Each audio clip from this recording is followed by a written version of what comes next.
नमस्कार, आप देख रहे हैं अवध केसरी टीवी। जी हाँ, आज हमारे साथ सपा सरकार में मंत्री रहे और सपा से 22 सालों से उनका पुराना नाता है और सपा सरकार में काफ़ी इनकी पहुंच थी। मंत्री के पद पे ये थे। हमारे साथ सपा सरकार में मंत्री रहे केसी पाड़े जी हमारे साथ हैं। आज अभी इन्होंने फिलहाल भारतीय जनता पार्टी का दामन थामा है और आज इनका जन्मदिन।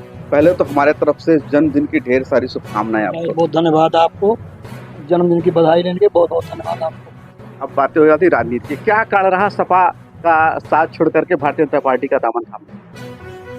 देखिए, समाजवादी पार्टी में हम लोग माननीय मुलायम सिंह यादव जी की नीतियों से प्रभावित होकर के जुड़े हुए थे और नेताजी वास्तव में समाजवादी पार्टी चला रहे थे। जब तक रहे तब तक समाजवादी पार्टी चल रही थी। दुर्भाग्य रहा अखिलेश यादव जब समाजवादी पार्टी के राष्ट्रीय अध्यक्ष हुए जनवरी 2017 में, तब भी हमारे जैसे लोगों ने कहा था कि नेताजी को हटाया जाना दुर्भाग्यपूर्ण है, राष्ट्रीय अध्यक्ष पद पर नेताजी को रहना चाहिए।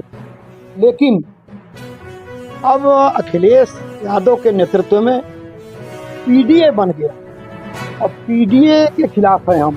जब हमको आप चाहते ही नहीं हो कि हमारे घर में रहें, हम जबरिया आपके घर में क्यों रहेंगे?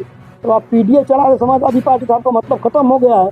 तो पीडीए में हम रहना पसंद नहीं करते हैं और अखिलेश यादव के रोज रोज के नए प्रयोगों के कारण ही समाजवादी पार्टी दिन प्रतिदिन रिड्यूस होती जा रही, घटती जा रही है। समाजवादी पार्टी के नीति है उसके खिलाफ जा करके लोगों से हट करके सपा प्रमुख अखिलेश यादव की नीति से हो करके भारतीय जनता पार्टी का दामन थामा।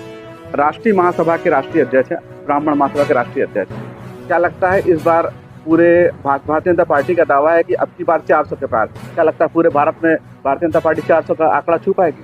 देखिए, मैं आपको बताना चाहता हूँ, समाजवादी पार्टी में मैं मंत्री ही नहीं रहा। समाजवादी पार्टी में मंत्री रहा तो समाजवादी पार्टी का नेशनल सेक्रेटरी रहा, समाजवादी पार्टी के यूपी पार्लियामेंट्री बोर्ड का मेंबर रहा और नेताजी इतना महत्व देते थे कि ब्राह्मण समाज की या सवर्ण समाज की समस्या कहीं भी आ गई तो एक बार जरूर मेरा परामर्श लेते थे। या टिकटों के बंटवारे में जो सबसे हाई कमान कहा जाता है पार्लियामेंट्री बोर्ड, उसमें हम लोग केवल 7 आदमी थे यूपी में, उसमें मैं अकेले था यहाँ पे। तो हमको महत्व देते थे और आज जो स्थिति है, एक बात आप तय मान लीजिए, भारतीय जनता पार्टी के मुकाबले में कोई लड़ाई में है ही नहीं उत्तर प्रदेश।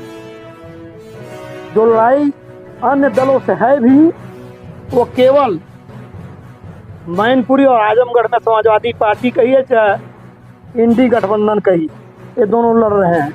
नहीं तो उत्तर प्रदेश के 78 सीटों पर भारतीय जनता पार्टी तो आज ही चुनाव जीत चुकी है, कोई लड़ाई है ही नहीं। मैं भी पूरे उत्तर प्रदेश का, अभी पश्चिमी उत्तर प्रदेश में चुनाव चल रहा है, पहले चरण का वोट पड़ेगा 19 तारीख को, 17 तारीख को चुनाव प्रचार बंद हो जाएगा। सब घूम करके आया हूँ।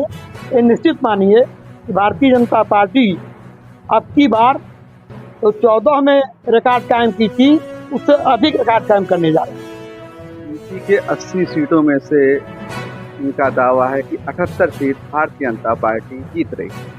अब देखना दिलचस्प ये होगा कि 400 का जो आंकड़ा भारतीय जनता पार्टी ने बनाया है और यूपी में 80 के 78 सीटों का आंकड़ा बनाया, ये जादुई अंक को छू पाती है कि नहीं। इन्हीं सब खबरों के साथ बने रही अवध केसरी टीवी के साथ।